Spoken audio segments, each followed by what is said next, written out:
Zimmern ohne Klimaanlage. Das ist schon sehr grenzwertig. Das ist Daniel Tekle-Heimanot in der Verfolgung von Simon Geschke.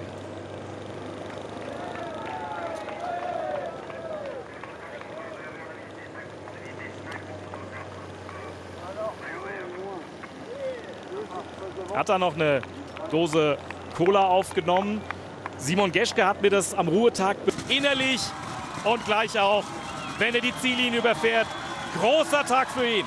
Großer Tag für den deutschen Radsport. Daniel Tekle-Heimanot ist auch im Ziel. Nairo Quintana. Gut, dass dieser Vorsprung so üppig war von Simon Geschke auf diese Gruppe, denn Sie sehen, wie das Ganze jetzt zusammengelaufen ist auf etwas unter 7 Minuten im Ziel. Bemerkenswert, dass Quintana es immer wieder versucht, aber sportlich auch bemerkenswert, wie Froome das Ganze immer beantwortet. Quintana versucht es noch einmal, ein Zeichen zu setzen. Ich gebe mich nicht geschlagen. Ich will es dir zeigen. Quintana fährt ins Ziel vor Froome, aber das ist zeitgleich.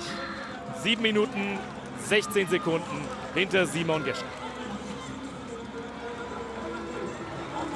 Ja, Michael Antwerpes, das passt genau, ist bei Simon Geschke. Ja, und der Simon muss das alles erstmal verkraften. Der erste Tour de France-Sieg, der größte Erfolg ihrer Karriere. Herzlichen Glückwunsch. Was geht Ihnen gerade durch den Kopf, Simon? Oh, alles und nichts. Ich weiß nicht. Ich habe hier eigentlich nichts zu suchen. Ja, hinterm Podium bei einer Tour de France-Etappe ist, ist eben schon gesagt, seit ich angefangen habe, Rad zu fahren. Jeder träumt ein bisschen vom Tour-Etappensieg und ja, irgendwie ist es halt ein unwirklicher Moment. Man hat es oft im Kopf, wenn man zur Tour fährt. Naja, vielleicht.